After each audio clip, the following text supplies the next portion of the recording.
Well, hey guys, we are back in our Beyond the Sermon vidcast podcast. Vidcast I don't like, but it is technically what it is, and so I'm doubling down on it, I guess. I am joined with Pastor Zac and Pastor John Fullerton here.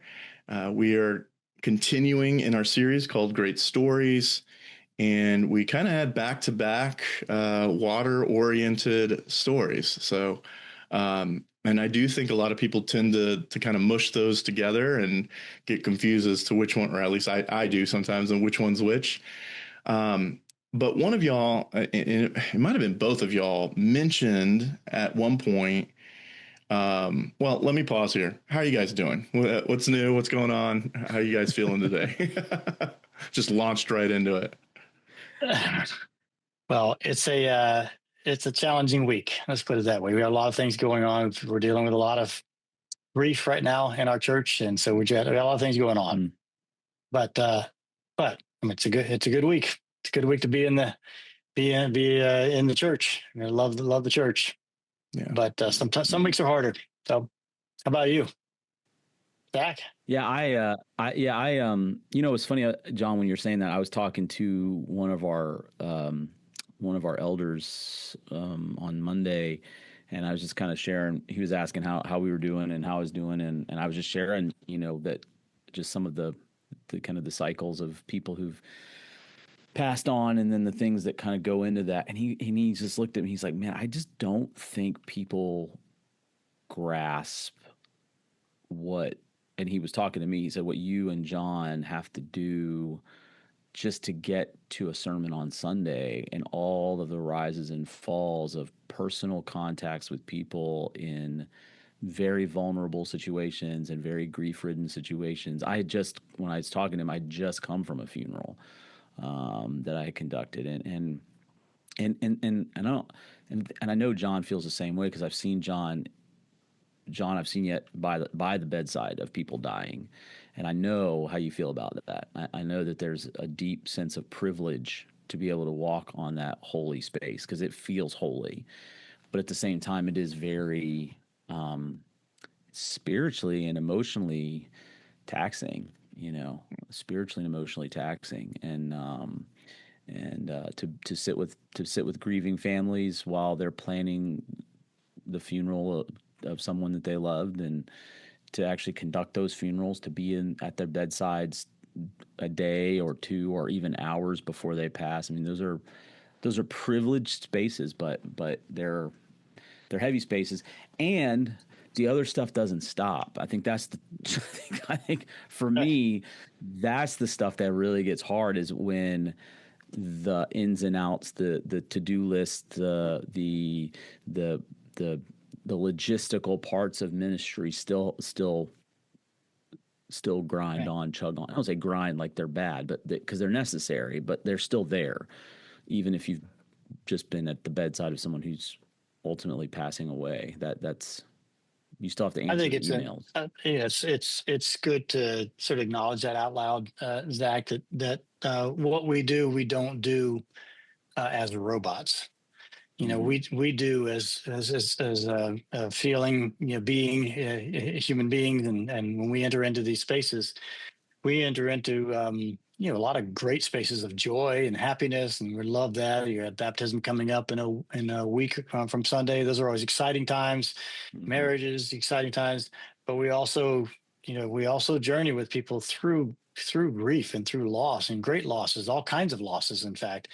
And I don't know that I would want to be anything other than feeling as I'm going through this, because then it really would be rather indifferent towards situations. But to your point, there are times when those things stack up, or when they're pretty dramatic, or very, very challenging, very difficult times. And we are affected, and that's when you and I, we have to do all of our best self-care practices to make sure that we're getting that space, and that while we continue on and press on and do many just great things that we always do each week. So yeah. So Josh, you asked probably more than you wanted to know, but that's great. I think it's interesting though. I think it was interesting though that we preach both of these messages back to back, the storm and then the walking on water messages. And as we're kind of going into this week, because these are not the comfortable weeks of ministry. These are not the easy weeks of obedience, right? I mean, these are the weeks that you're like, did I really follow Jesus the right direction here? Like, but so I just found it very apt to have these as the focal points of our preaching life together, while we are ourselves navigating some pretty choppy emotional waters with people and our friends and church members. Yeah. No, that's good. Thank you guys for sharing that. I think you're both right, which is we don't know until we know, right? And so you guys have to shoulder in a good way the burden of what it means to journey with people, even into death and resurrection, right? But it's hard from this perspective to see that part yet. So thank you for sharing. Well, speaking of messy, one of the things that came out, I think, in both of your messages, in the preceding Sunday and this Sunday, is really the idea of circumstances and a broken world. Right? We have flesh we're battling, we have culture we're battling in a sense, and then we have an enemy, Satan, and his kingdom that we're battling. Yet we have Jesus, right, who is triumphant, sovereign, in control over it all. But my first question I wanted to kind of lead into this morning, or for us morning, I'm not sure what the viewers are when they're watching, but Jesus is safe. I think you guys said that. Jesus is safe, but following him is not.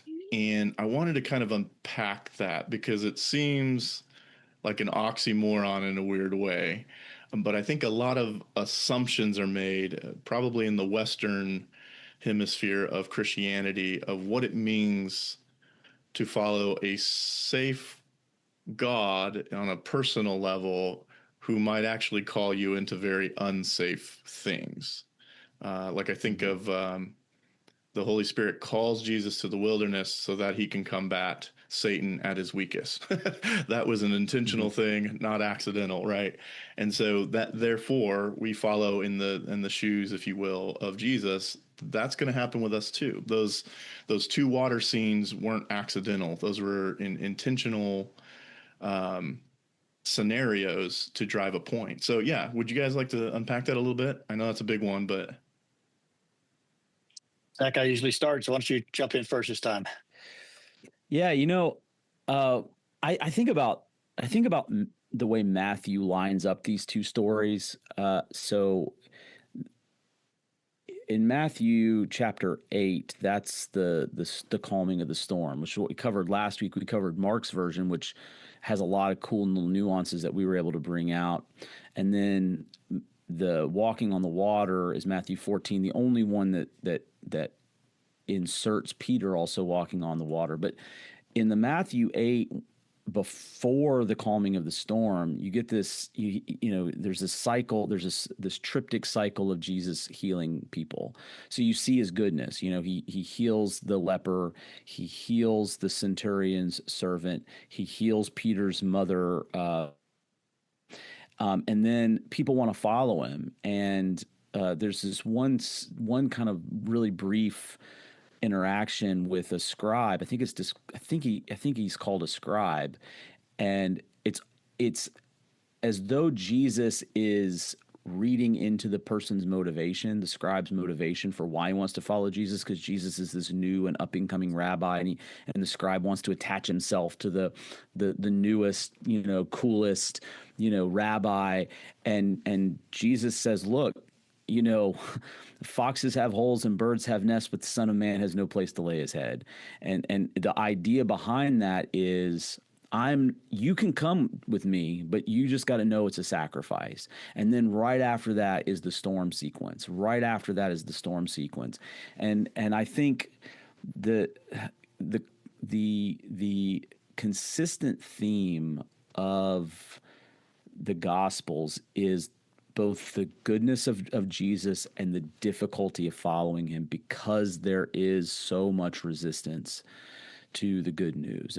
And because it is a battle of two kingdoms, right? It is I mean, it's how Augustine talks about the city of God and the city of man. I mean, this idea of the two kingdoms, the kingdom of the world, the kingdom of brokenness, the kingdom of sin, and then the anti of all that, which is the kingdom of God. And Jesus is battling those things consistently. And so to follow him is to follow him into scary, seemingly. I want to put seemingly in front of that, because nothing is risky when you're actually following Jesus. It's just risky from a particular angle, the angle of comfort, the angle of, wealth or whatever. Those things are at risk when you follow Jesus, but not anything eternal and not anything lasting. And I think to answer your question, the safety part of Jesus is an eternal safety.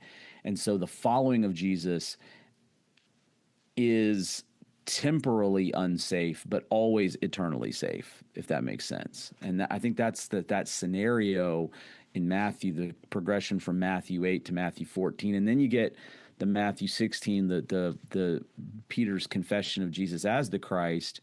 And then Jesus basically lays it out. Look, the gates of hell are not going to prevail against this confession and the church that it's based on.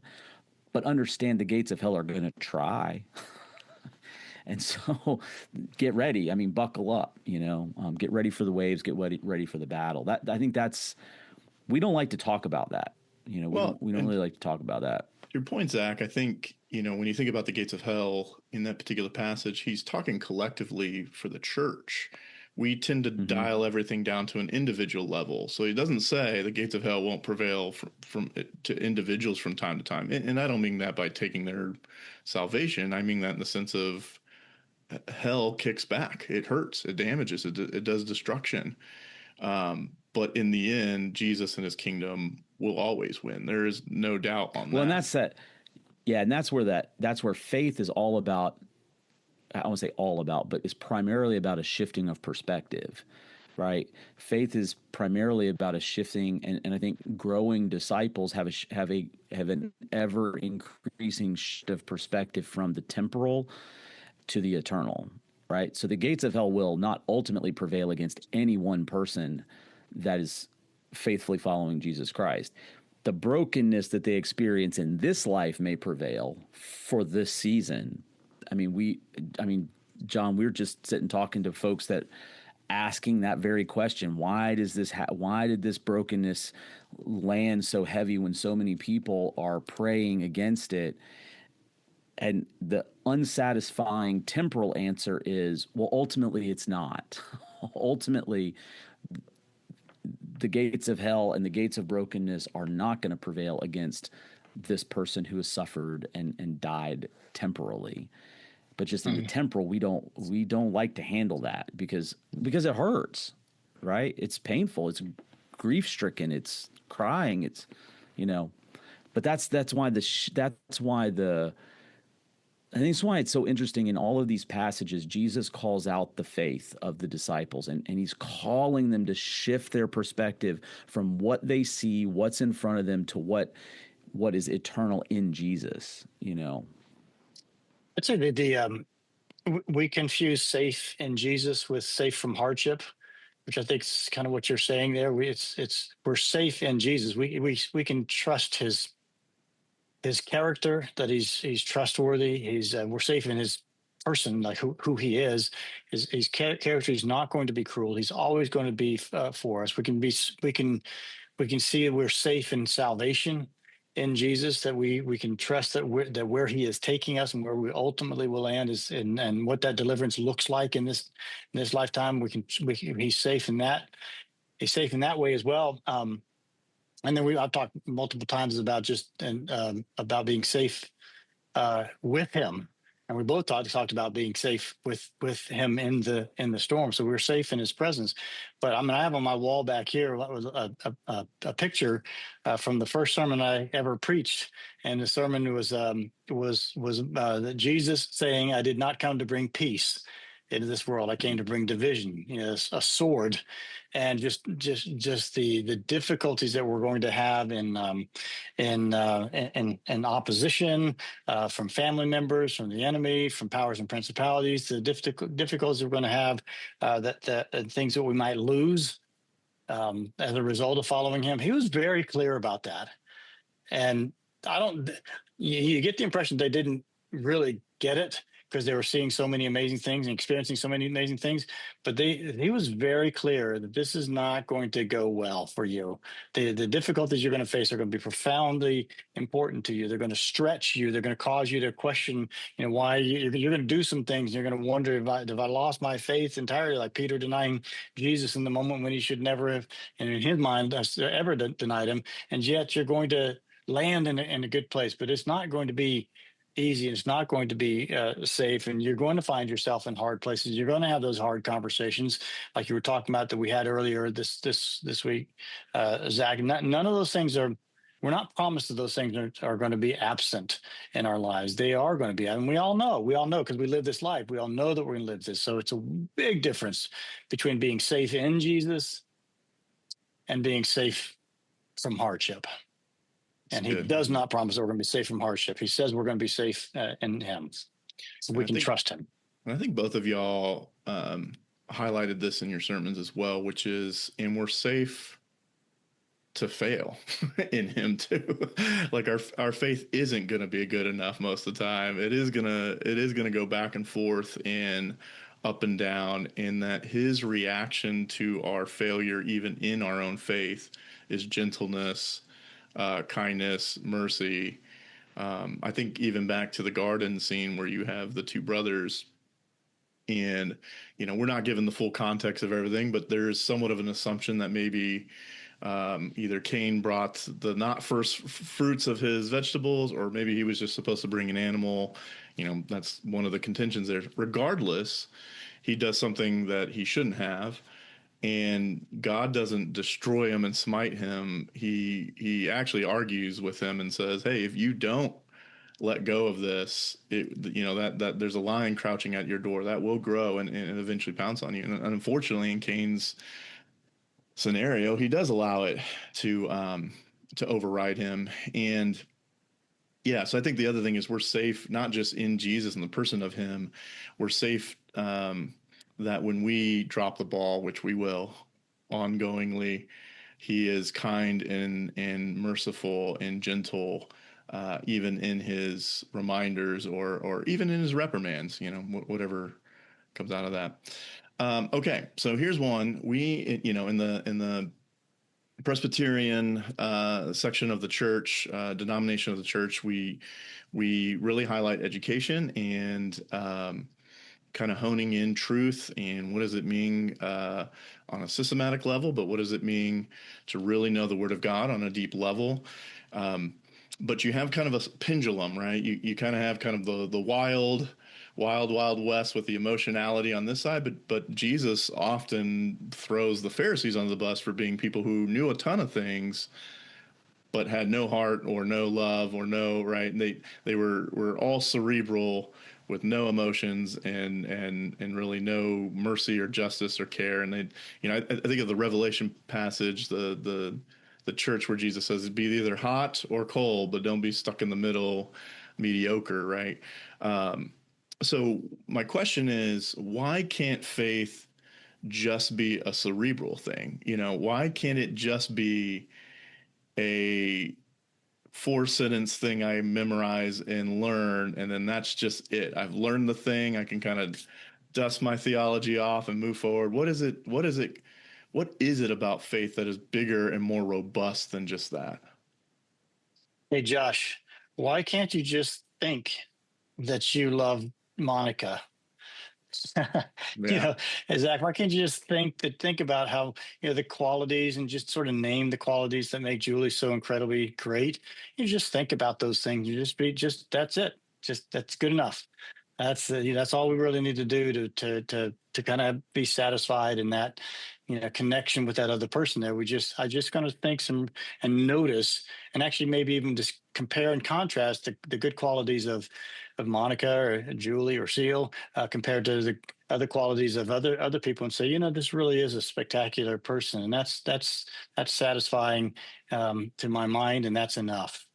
I mean, God creates us. Of course, the answer is God creates us holistic. He creates us as we're just what we started with this call with. He creates us as thinking, being, feeling people, and that's head and heart. The two are inseparable. And Zach, you remember this? You remember you were on campus, right, for seminary studies, and I remember being on campus and watching all the PhD students who are about to take their comprehensive exams, and they're just, I mean, they've jettisoned all unnecessary information. You could ask them their name and say, it's not important. I just need to know how to answer to this. And and then we had fun with that, but there were a handful of them that were like, is this all in the head? Is there some ardency to this? Is some really felt reality that lived? Is it in the heart as well as the head? And it's you don't. That's not for us to determine, but the impulse is that we are being and feeling people. So I mean, I said my first meeting here. With the first time I showed up here and talked to a group of people, said, I want this to be about the head. And this is, I think, when Presbyterianism is at its best. It's not just the intellectual, but it's the intellectual that has made its way into the visceral part, the heart part, and then has made its way into our actions as well. So that was mine. It's head, heart, and hands here, folks. That's what I hope that we're all about. We have a good balance between that. And you're right. We tend to get out of balance. We specialize in theological hair splitting here, and I think that actually serves a purpose. I'm not opposed to nuancing things that need to be nuanced. I think the question you're mentioning in the book of Genesis, and the question of, did God know in advance before the fall what was going to happen as a result of the fall, and what does that tell us about God? Well, that's a huge discussion.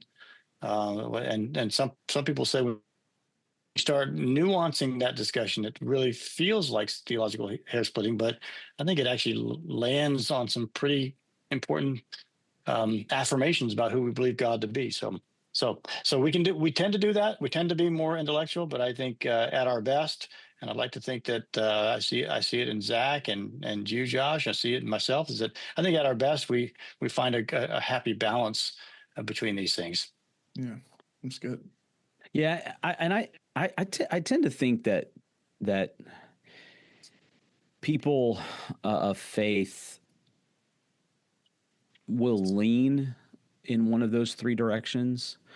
I've seen people who have no, and you mentioned, Josh, the high emotionalism type denominational structures. They have no, or at least they say they have no patience for what John just talked about, theological hair splitting, right?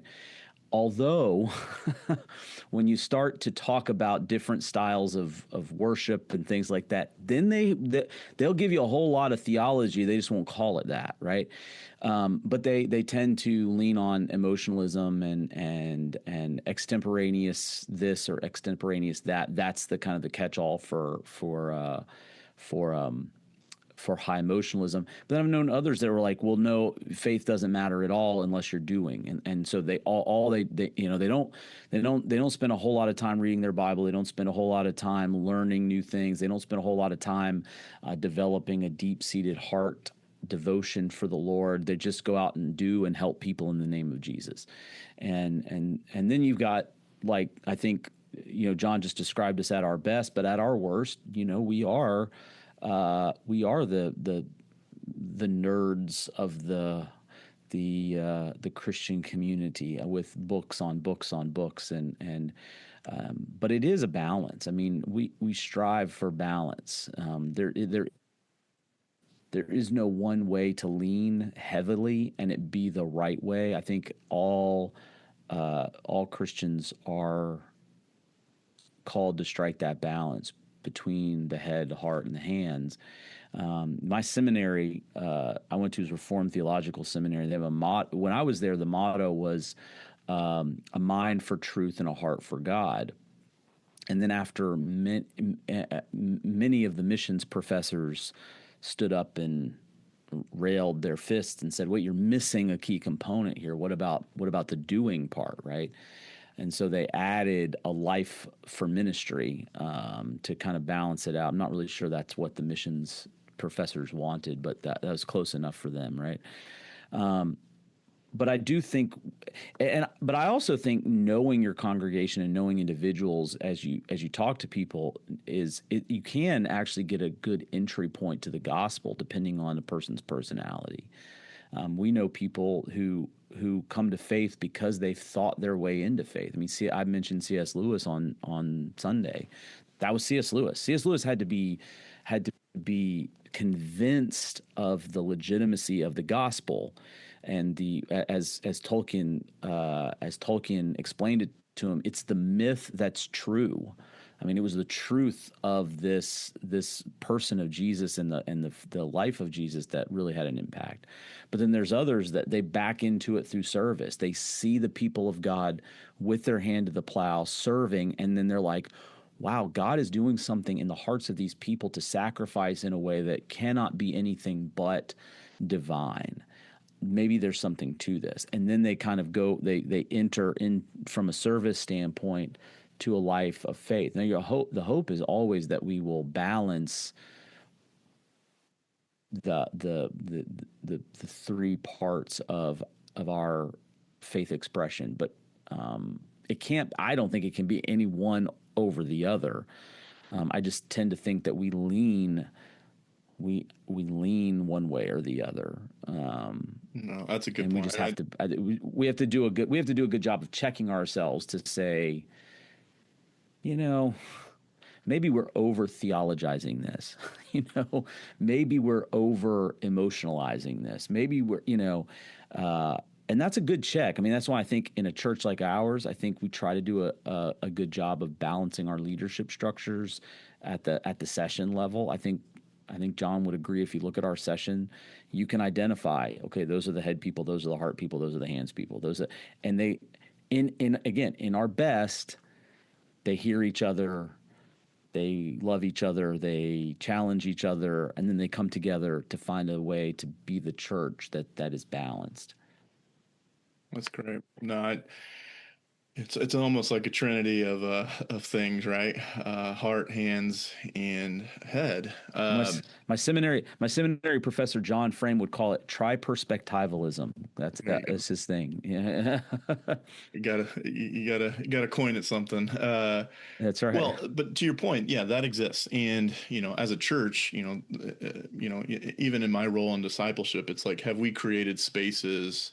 And I would say, if I'm going to say one of the places that we could grow is the heart area. We have great head, we have great hands-on. We're doing mission work all over the place, right? And so, where are we cultivating the heart the most? And it's something for us to really pray through and see, like, yeah, how do we create a comprehensive, holistic approach to being followers of Christ? And I love that.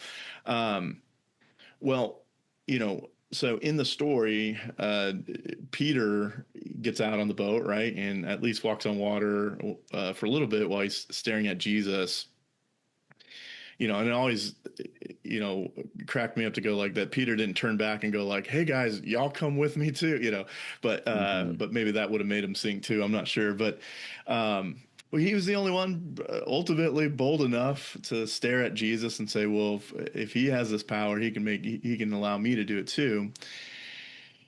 So, the truth is, we've never literally walked on water. That is the truth. So it's hard to sometimes bring like, well, what does this passage have to do with anything? And obviously, we got to draw some connection points. But I think the truth that you guys were hammering in your sermons was, Jesus is going to call us to do scary things where, yes, eternally there's no risk, but there is risk here on earth. And as much as I'd like to say the average Christian thinks eternally, I think we really wrestle with that kind of thinking. So when I think people think risks, they are thinking very human, banal, sort of here scenario sort of circumstances. And so there's a reason why only one guy got out. The others didn't want to take that risk. They didn't even think about that being the place where they would not only see Jesus the best, but approach him closer in a way. And so my question for you guys is, it's really kind of twofold. What are the biggest fears keeping our church friends from stepping out of the boat? But it's twofold in this sense. One, stepping out of the boat might require you to live out a gifting the Holy Spirit has given you in a way that is risky. You might lose something by doing that. And two, in order to draw closer to your intimacy with Jesus, you have to move towards him, which is often the scariest place to go. So he's safe, but to get to him, there are some elements of leaving things behind and giving up temporary things for eternal things. Does that make sense? That's kind of a two-layered question there. Mm-hmm. Feel free to jump in on whatever layer you want or both, but yeah. So you're asking what the fear is? Is that, what is the fear of stepping into that gifting? What is the fear of stepping towards Jesus? Yeah, well, it's a fear and it's a loss too, right? Because if you don't get out of the boat, you never get to experience that. If you don't get out of the boat, you don't draw closer to Jesus in a sense. So you're doing two things. Yes, you're acknowledging that something is keeping you from that. And then part two really is, but here's what you're losing out on. You don't get to have that experience, and you don't get to draw closer to the heart of Jesus in that way. Mm-hmm. I think one of the things you just said, I do think people struggle with the loneliness of going out there. I mean, I think it's an interesting, imaginative, thought to say, Peter doesn't call the other guys to come out with him, right? He is out there, just him and Jesus, right? And I think this is one of the reasons that initially when Jesus sends out his disciples to go to the surrounding cities and teach and preach and cast out demons, and he does it in group, he does it with they're not by themselves, they're with partners, right? Because there is that safety in numbers. There is that feeling of, okay, well, if I'm crazy, I'm not the only crazy one. There's somebody else with me. Yeah, and in this case, Peter is the crazy one. I mean, he's the only crazy one. Now, Peter's not shy about being the crazy one, but I do think most of the folks and I'm in this camp too. I don't say most of the folks in our church. I get like this too. Like, I'm like, am I crazy for doing this? Like, because I feel like I'm riding out by myself here. I think Jesus is wanting me to do this. I feel like, I've prayed through this. I prayed through this scenario. I know the risks. I know what is at stake. But man, am I nuts? Am I nuts for pushing this ministry? Am I nuts for, I have to overcome that too. I do. To me, I feel like that is. I mean, that imaginative exercise does hit to a doubt, a source of doubt, right? Yeah. Like, I do think that loneliness sometimes and why we, and I think most churches push, rightly so. I'm not saying push. We encourage community groups. We encourage smaller groups. We encourage so that you aren't alone. And it's why when Jesus launches the church in Acts chapter 2, Peter is the vocal leader at the beginning, but he's not by himself. I mean, even in the temple in Acts chapter 4, it's Peter's with John. So there is this, but he has to test, is Peter gonna step out of the boat? Is somebody gonna step out of the boat first, right? Yeah. And I do think there's a fear in being that first person, that first, that entrepreneur. That's why they're, I think it's a big hindrance for folks. Well, and I think to your point, Zach, why I asked the prior question about cerebral is if you overthink it, it'll keep you in the boat because you're too busy making plans or overthinking it or trying to approach which perspective. Whereas life, because it's holistic, just sometimes gets the whole thing of faith is risk to go, I'm not going to think about it. I'm going to trust Jesus and just step out.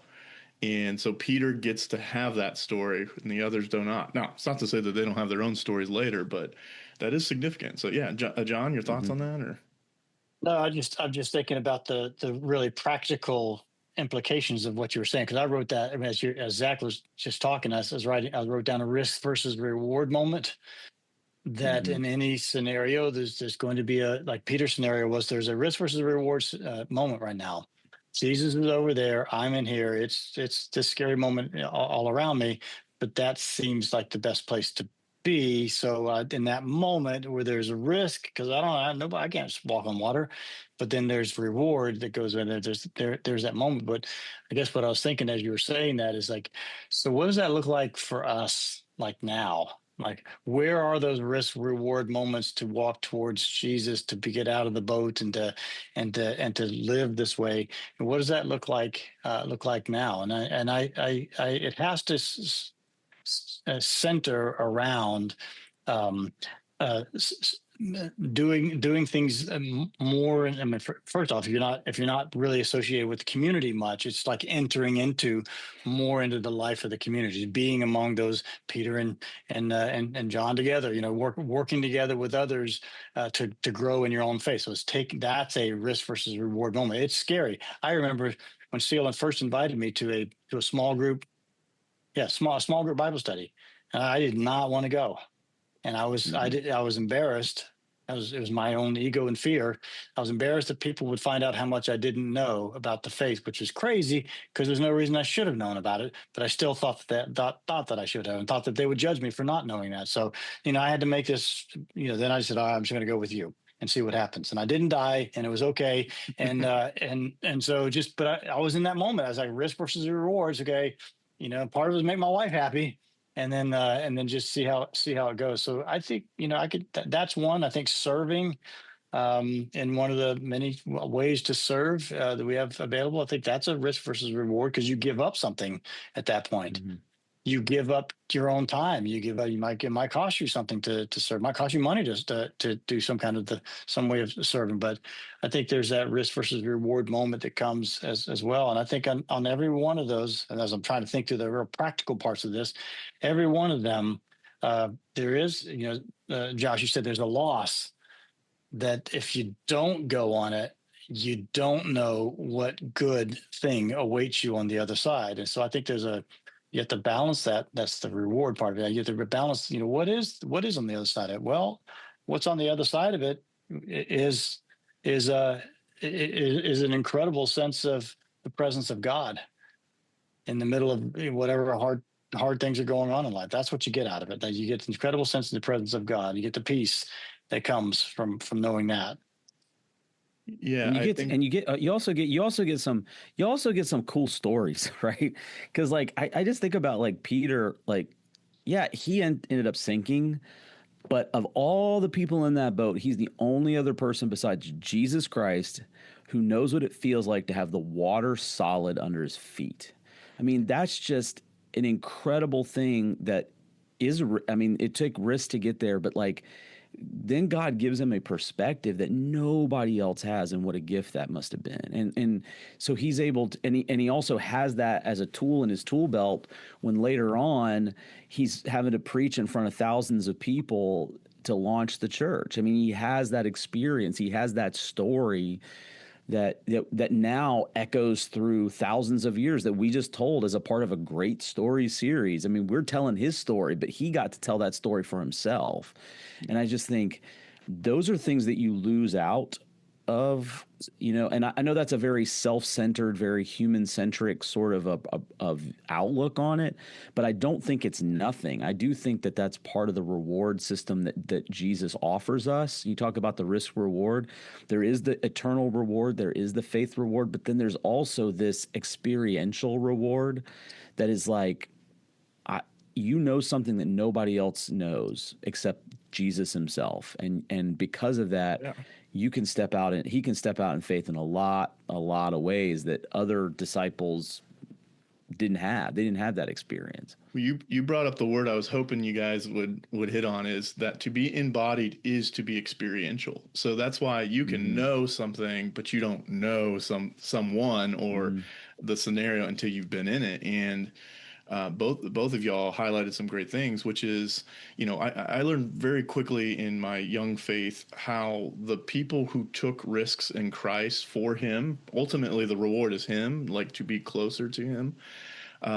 Like think of John. John was laying his head on Jesus's chest. He was so close and so intimate. And unfortunately, in today's age, most men would be like, well, that's weird. I'm uncomfortable with that, because we're uncomfortable with our own manliness. But but John did that, and Jesus loved that. Why? Because he's going, you are the closest, literally embodied to me. But strangely enough, it was Peter who walks out and not John. But the experience. So what I learned in my young faith was those people I met who had the coolest stories or the greatest were the ones who got out on the boat just daily. And it wasn't like they were seeking necessarily the miracle or necessarily the situation. They just wanted to be where Jesus was, and where Jesus is, exciting things always happen on a small scale or on a large scale. And so I think that's part of the problem is if you've met Christians who have no stories to tell, I would go, well, I think we know why. Not only are you not getting out of the boat, you're not even in the boat. Like you're on the shore or whatever, because you were like, well, that seems too scary to cross that way, so I'll just wait till Jesus comes back. So that's part of the issue. The other thing is I do think, well, you know this better than I do in marriage, that as the years go on, your love deepens in ways that you couldn't possibly perceive. And part of that is shared experience. Because you've gone through suffering together on the same level, or because you've experienced the same things, it draws you closer in a way that you cannot have with anyone else, other than maybe a really deep friendship for long years.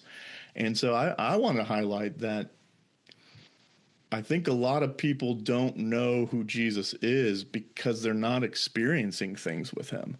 They're not moving towards him in a way that is going to be risky and is, and so when Paul talks about like suffering, it's this weird, we kind of go like, what do you mean join with Jesus and suffer? Like, why would I want to do that? But he's going, but because both of you have suffered, there's almost a bond there that only you can have with him. That cannot be given to anybody else until you've experienced it yourself. So yeah, that was kind of what was coming to my mind during that. But we're going to take a pause here and we'll be right back.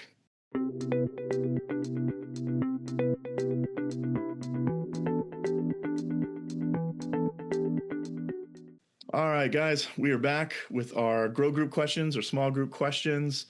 Gentlemen, the floor is yours. I'll jump in. What is God? Okay, you're in your groups, right?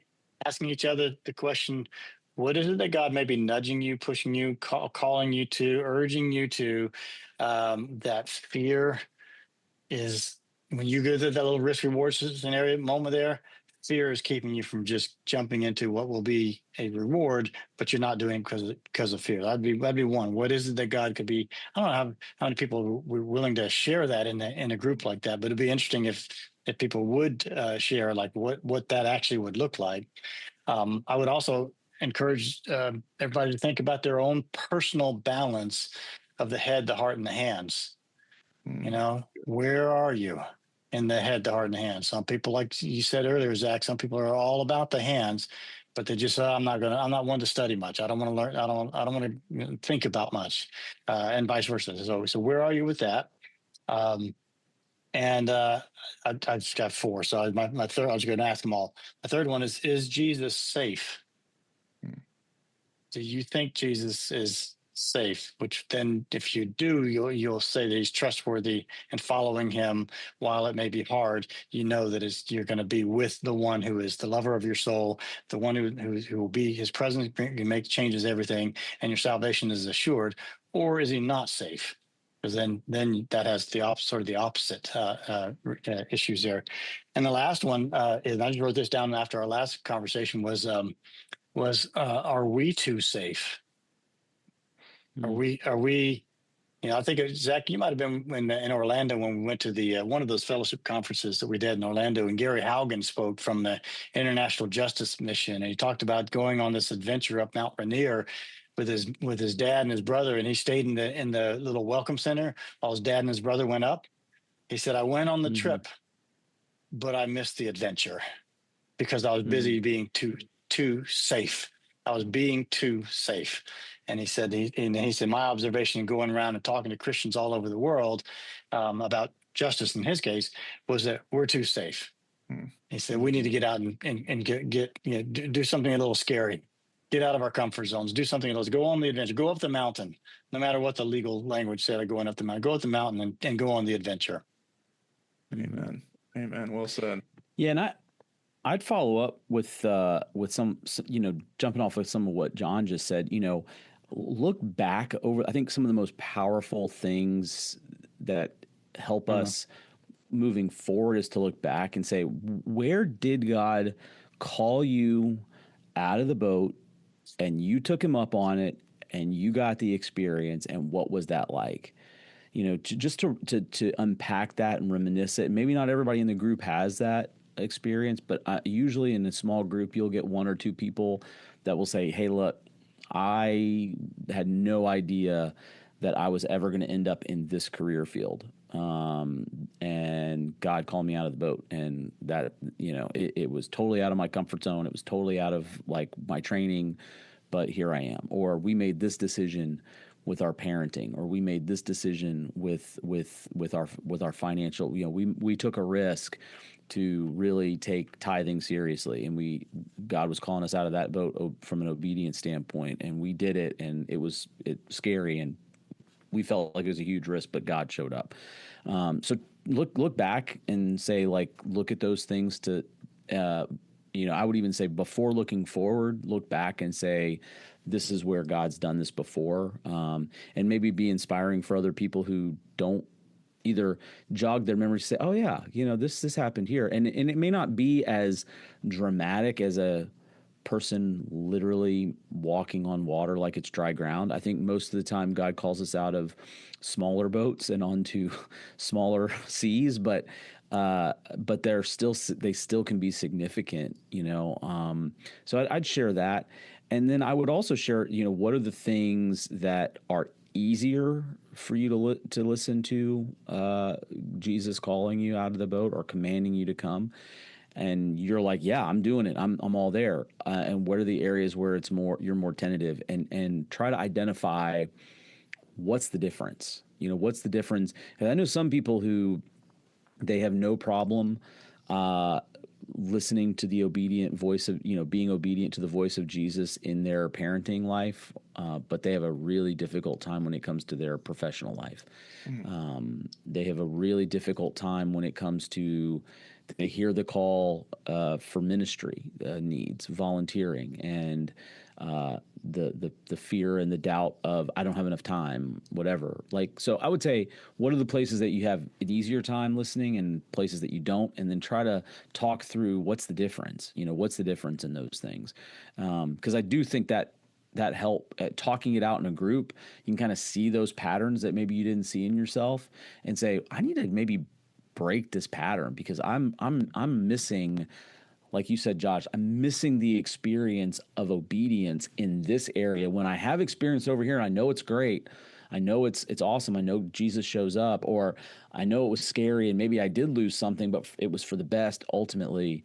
And the last thing I think, and maybe I already said the last thing, I just thought of something else, is there are times when Jesus calls us out of the boat to stay put. And this is one of those like obedience things that I think when we think of Jesus calling us out of the boat, we always think of like the great adventure. And I know in pastoral ministry that people say, well, it's if you look at it vocationally, it's do I take this job over here and leaving, getting out of the boat means I should take the job. Well, sometimes leaving the boat means no, you don't follow the trend of corporate ladder climbing.